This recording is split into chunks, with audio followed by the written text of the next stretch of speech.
He paid $10 for her freedom and spent his life paying for it. A Western tale of loss, redemption, and the kind of love that only grows from ruin. Before we dive into the story, don't forget to like the video and tell us in the comments where you're watching from. They said she was the last one left from the burned-out settlement near Silver Creek. The smoke hadn't even cleared before the townsfolk came to look, whispering about ghosts and curses. When they found her among the ashes, barefoot, silent, covered in soot, they called her the widow no name. No family, nothing left but a ring that didn't fit her finger anymore. The sheriff said she'd harbored outlaws. That one of them shot the mayor's boy during a raid. Nobody cared whether it was true. Truth in Silver Bend was worth less than whiskey and twice as bitter. They dragged her to the center of town, tied her to a post, and started the bidding. $5, then $6, then laughter.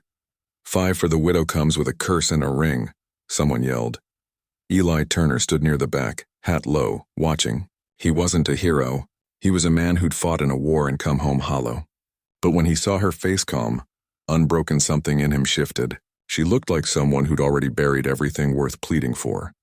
And that was the kind of grief he understood. When the crowd started to lose interest, Eli's voice came steady. 10. The auctioneer blinked. 10 for her? Eli nodded once. Sold to the fool who don't know better. He walked up, cut the ropes, and pulled the sack from her head. She didn't thank him. Didn't even flinch. But when she met his eyes gray with a spark of gold, Eli realized he hadn't just bought a woman. He'd bought a storm. The road home was quiet. Just the creak of saddle leather and the wind moving through dry grass. Eli didn't talk. He'd forgotten how, mostly. He'd been alone too long.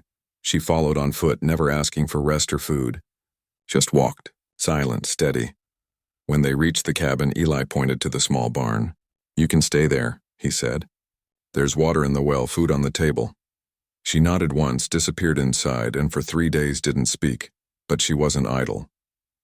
Every morning the fire was already lit before dawn. His tools cleaned. His shirts mended.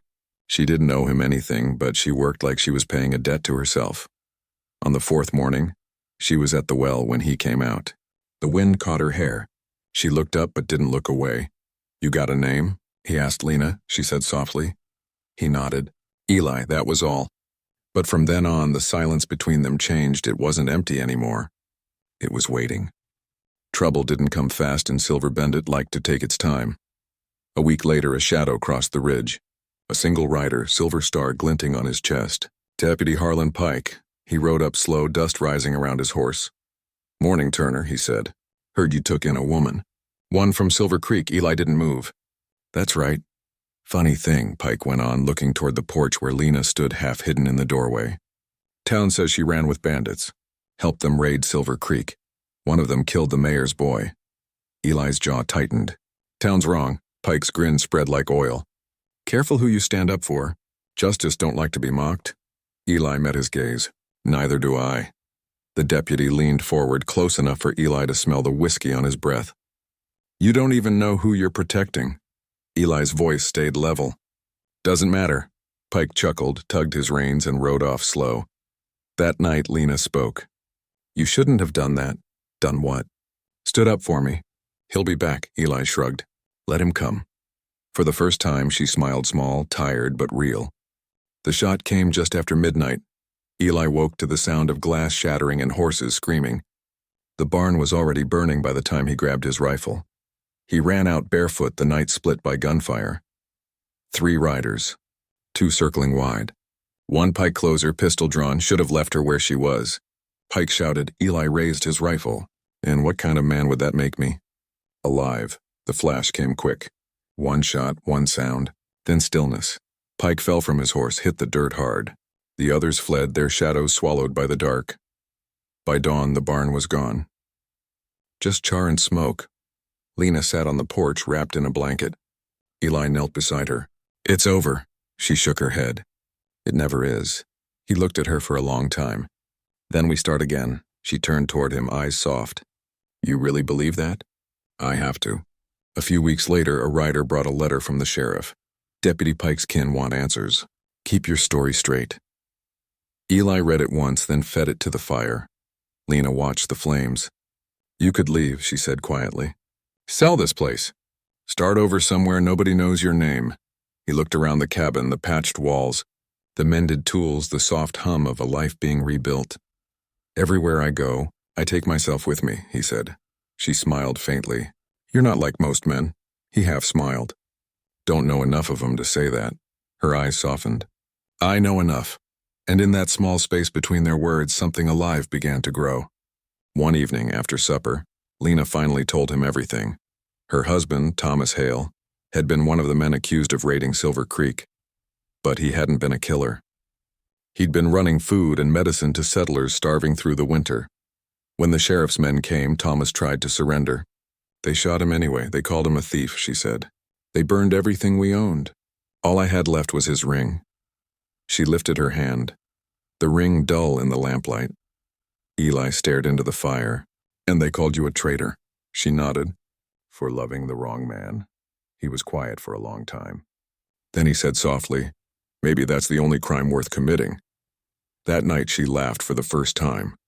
Not loud, but enough to fill the cabin with something close to hope. Winter gave up slowly that year. When the creek started to run again, the apple tree by the fence line bloomed for the first time in years. Lena planted wildflowers around the porch. Eli rebuilt the barn with steadier hands. They worked together now, wordless rhythm, quiet understanding. Sometimes she'd hum, and he'd find himself listening more than he worked. One morning she found a small wooden box on the porch. Inside was a ring, simple silver, worn smooth. Eli stood behind her. It was my mother's, he said. Figured it ought to belong to someone who's earned it. Her breath caught. You sure? He nodded. I don't know much about forever, but I know about staying. She slipped the ring on her finger, eyes glistening in the sunlight. Then stay. The seasons rolled on. Word of Pike's death faded into rumor. The town forgot. Eli and Lena stayed. They lived quietly, tending the land, growing older without realizing it. If you passed their cabin, you might see two figures working in the fields, her garden bursting with color, his hat pulled low against the sun. To most, they were just another couple scratching a living from the dust. But those who knew loss could tell. They weren't surviving anymore. They were rebuilding. Years later, when Eli's hair turned silver, he still rode into town once a month. One morning, he didn't come back. By nightfall, Lena saddled a horse and followed his trail. She found him slumped in his saddle at the ridge above Silver Creek, eyes closed, the faintest smile on his lips. The wind blew soft through the grass, gentle as a prayer. She buried him under the apple tree, carved his name into the wood herself, then sat beside it until the stars came out, humming that old tune from the days when they first began again. If you ever ride that way, you might see the tree still standing, white blossoms drifting across the grave like snow, and if the wind's just right, you'll swear you hear her voice on it. The West was never built by heroes. It was built by survivors, people who learned to live with their ghosts and still plant seeds in burned soil. Eli Turner and Lena Hale weren't saints. They were just two broken souls who chose to stay when everything told them to run. And maybe that's what redemption really is. Not a clean slate, but the courage to keep writing on the one you've got. So if you find yourself wandering through your own wreckage, remember, even in the hardest country, forgiveness still grows if you're stubborn enough to stay.